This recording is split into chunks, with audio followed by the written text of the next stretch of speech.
Obsesiones y fobias, de Sigmund Freud. Su mecanismo psíquico y su etiología. Comenzaremos por negar dos aserciones muy frecuentemente repetidas con relación a los síntomas objeto de este estudio, o sea, a las obsesiones y las fobias. Es preciso afirmar, primero, que no forman parte de la neurastenia propiamente dicha, puesto que los enfermos atacados de estos síntomas son unas veces neurasténicos y otras no. Segundo, que no es exacto hacerlos depender de la degeneración mental, pues los hallamos en personas no más degeneradas que la mayoría de los neuróticos y además suelen corregirse e incluso en algunas ocasiones curarse. Las obsesiones y las fobias son neurosis aparte, de un mecanismo especial y de una etiología que en un cierto número de casos me ha sido posible descubrir. Mecanismo y etiología que espero volver a hallar en un gran número de casos nuevos. Para mejor delimitar nuestro tema dejaremos a un lado una cierta clase de obsesiones intensas, que no son sino recuerdos, imágenes no alteradas de sucesos importantes. Citaré como ejemplo la obsesión de Pascal, que creía ver abrirse un abismo a su izquierda desde el día en que la carroza en que iba estuvo a punto de volcar y precipitarse en el Sena. Estas obsesiones y estas fobias, que podríamos calificar de traumáticas, se enlazan a los síntomas de la histeria. Una vez separado este grupo, es necesario distinguir otros dos. A. Las obsesiones propias y B. Las fobias. Su diferencia esencial es la siguiente. En toda obsesión hay dos elementos. Primero, una idea que se impone al enfermo. Segundo, un estado emotivo asociado.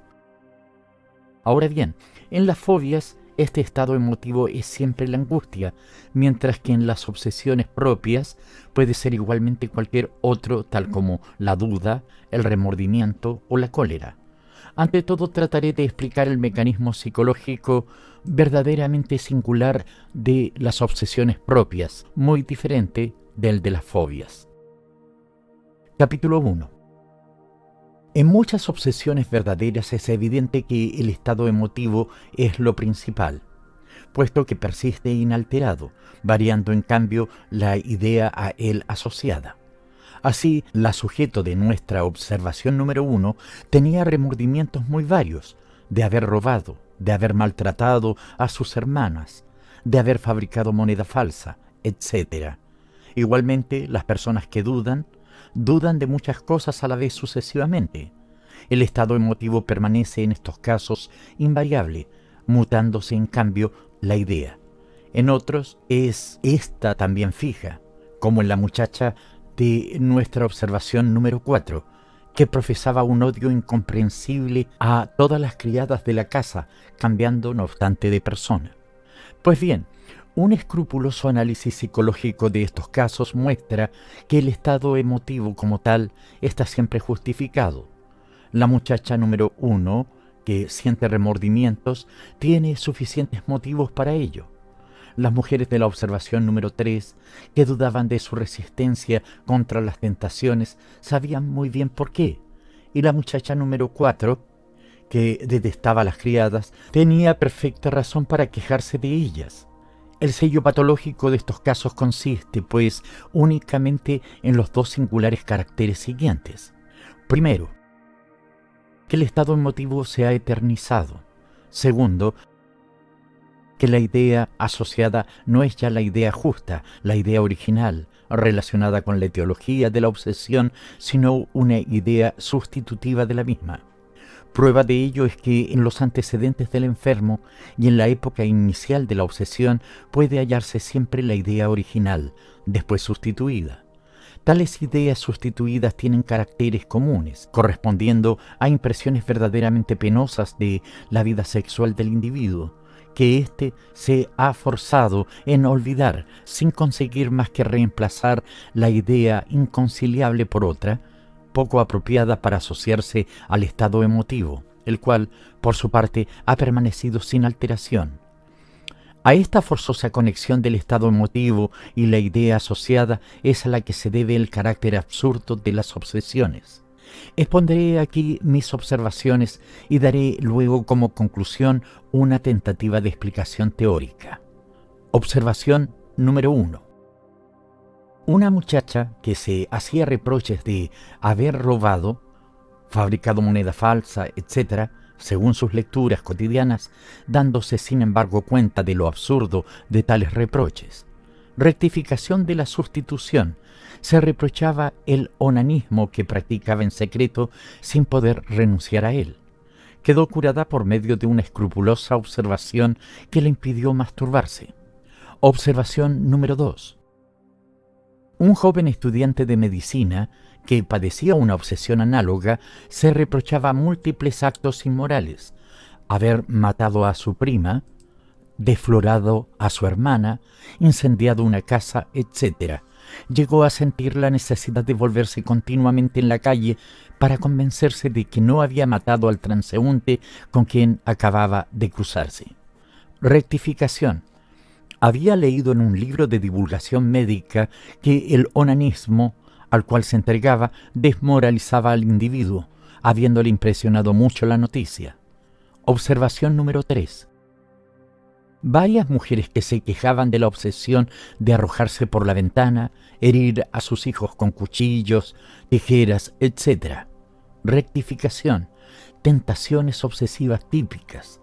Tratábase de mujeres insatisfechas en su matrimonio que se debatían contra los deseos y las ideas voluptuosas que surgían en ellas a la vista de otros hombres. Observación número 4. Una joven perfectamente sana de espíritu y muy inteligente que mostraba un odio infinito contra las criadas de la casa. Este odio se había despertado en ella ante los descaros de una criada y se había ido transmitiendo luego de criada en criada, haciendo imposible el servicio de la casa. Como motivo de este sentimiento, mezcla de odio y de repugnancia, alegaba la sujeto que las suciedades de aquellas criaturas le estropeaban su idea del amor. Rectificación. La joven había sido testigo involuntario de una escena amorosa de su madre. Al sorprenderla se cubrió el rostro y se tapó los oídos, haciendo luego todo lo posible por olvidar la escena que la repugnaba y cuyo recuerdo la hubiera obligado a separarse de su madre, a la que amaba tiernamente. Consiguió, en efecto, el deseado olvido, pero la cólera que despertó en ella ver ensuciada su idea del amor persistió en su ánimo, asociándose a ella poco después la idea de una persona que pudiese reemplazar a su madre. Observación número 5. Una joven se había aislado casi completamente a consecuencia de un miedo obsesivo a la incontinencia de orina. No podía salir de su cuarto ni recibir una visita sin haber orinado múltiples veces. Hallándose en su casa y en reposo, no sentía miedo alguno. Rectificación. Se trataba de una tentación o una desconfianza obsesiva. De lo que desconfiaba no era de su vejiga, sino de su resistencia contra un impulso amoroso. Así lo demostraba el origen de la obsesión.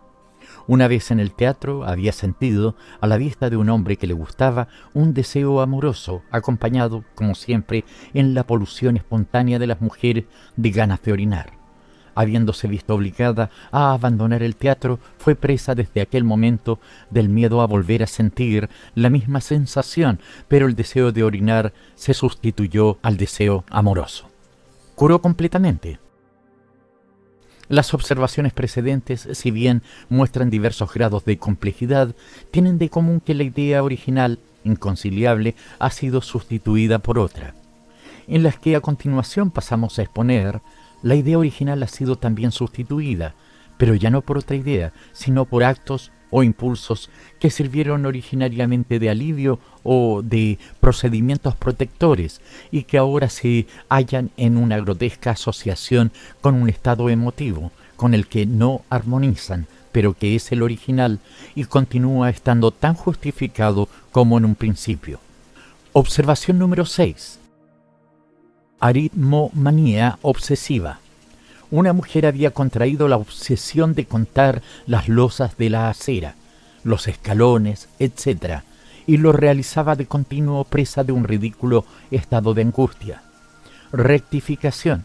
Había comenzado a contar para distraerse de sus ideas obsesivas, tentaciones, y lo había conseguido, pero quedando sustituida la obsesión primitiva por el impulso a contar.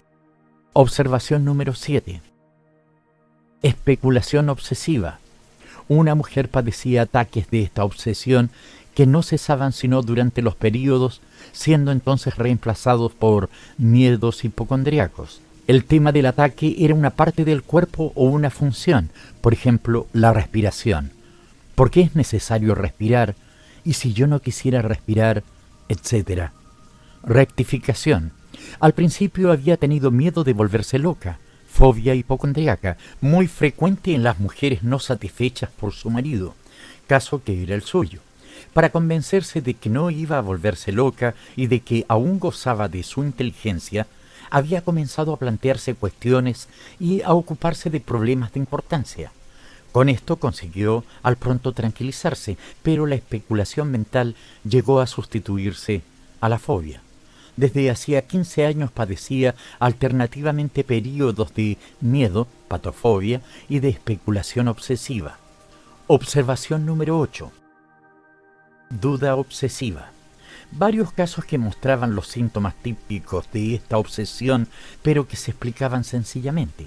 Estas personas habían padecido o padecían aún obsesiones diversas, y la conciencia de que la obsesión había perturbado sus actos e interrumpido el curso de sus pensamientos les hacía dudar legítimamente de la fidelidad de su memoria.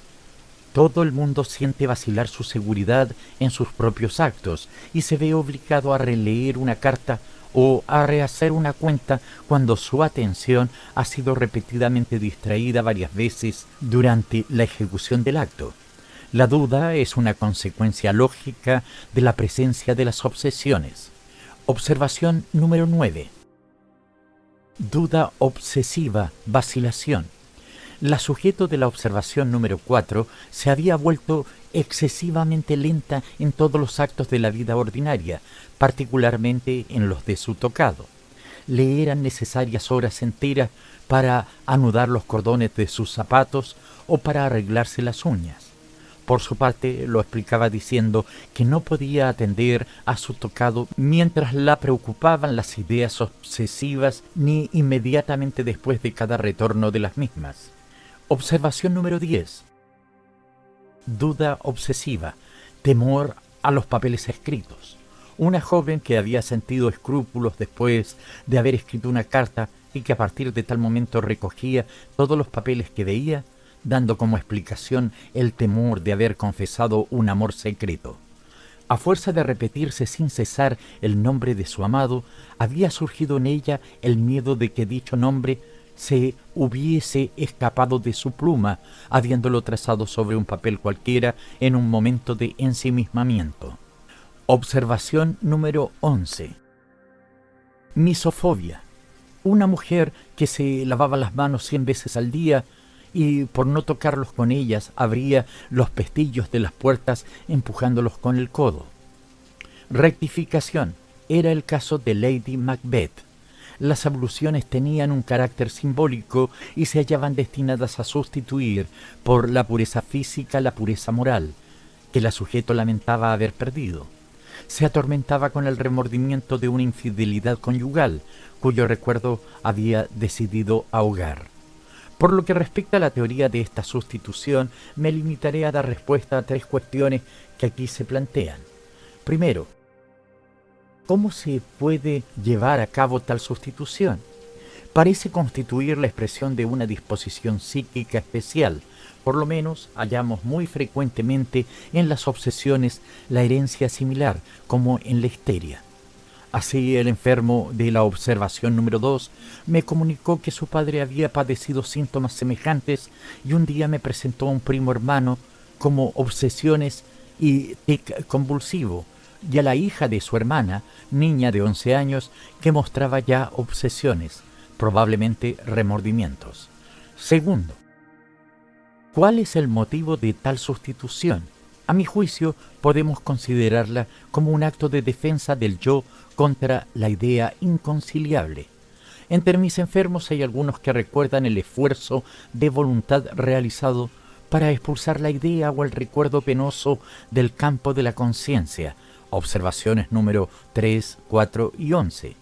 En otros casos, esta expulsión de la idea inconciliable se produjo de un modo inconsciente que no ha dejado huella alguna en la memoria de los enfermos. Tercero, ¿por qué el estado emotivo asociado a la idea obsesiva se ha perpetuado en lugar de desvanecerse como los demás estados de nuestro yo? La respuesta a esta interrogación consta en la teoría sobre los síntomas histéricos, fruto de mi colaboración con Breuer. Aquí solo haré observar que el hecho mismo de la sustitución hace imposible la desaparición del estado emotivo. Capítulo 2. A estos dos grupos de obsesiones propias se añade el de las fobias. Estas se diferencian de las obsesiones, según antes subimos de indicar, en que el estado emotivo a ellas concomitante es siempre la angustia. Añadiremos ahora que las obsesiones son múltiples y más especializadas, y en cambio las fobias más bien monótonas y típicas. También en las fobias podemos distinguir dos grupos caracterizados por el objeto de la angustia. Primero, fobias comunes, miedo exagerado a aquellas cosas que todo el mundo teme algo, tales como la noche, la soledad, la muerte, las enfermedades, las serpientes, los peligros en general, etc. Y segundo, fobias ocasionales, angustia emergente en circunstancias especiales que no inspiran temor al hombre sano. Así la agorafobia y las demás fobias de la locomoción. Es interesante observar que estas últimas fobias no son obsesivas, como las obsesiones propias y las fobias comunes. El estado emotivo no surge en estos casos, sino en circunstancias especiales que el enfermo evita cuidadosamente. El mecanismo de las fobias es totalmente diferente del de las obsesiones. No se trata ya de una sustitución, ni resultaba posible descubrir por medio del análisis psíquico una idea inconciliable sustituida. Solo se encuentra un estado emotivo de angustia, que por una especie de elección ha hecho resaltar todas las ideas susceptibles de llegar a ser objeto de una fobia.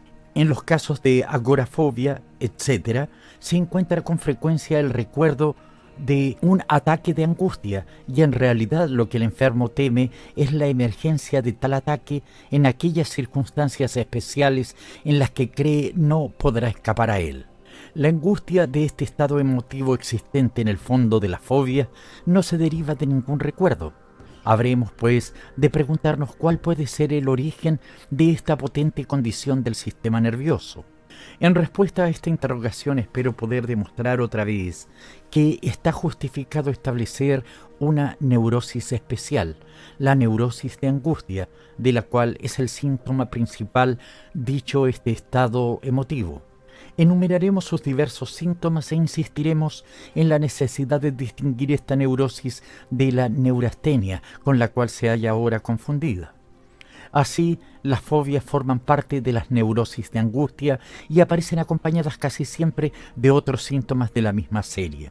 La neurosis de angustia es también de origen sexual, pero no se enlaza a ideas tomadas de la vida sexual, ni en realidad posee un mecanismo psíquico.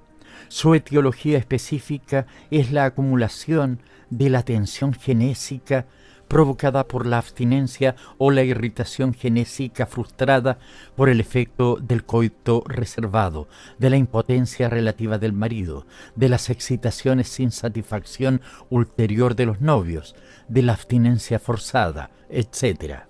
En estas condiciones extraordinariamente frecuentes, sobre todo para la mujer en la sociedad actual, es en las que se desarrolla la neurosis de angustia, de la cual las fobias son una manifestación psíquica. Para concluir, indicaremos que las fobias y las obsesiones propiamente dichas pueden combinarse y se combinan efectivamente con gran frecuencia. Así podemos hallar que en los comienzos de la enfermedad existía una fobia, desarrollada como síntoma de la neurosis de angustia. La idea que constituye la fobia y a la cual se encuentra asociado el miedo puede ser sustituida por otra idea, o más bien por el procedimiento protector que parece aliviar al miedo. La observación número 6, especulación obsesiva, constituye un acabado ejemplo de esta clase, o sea, de una fobia doblada de una obsesión propiamente dicha por sustitución. Fin.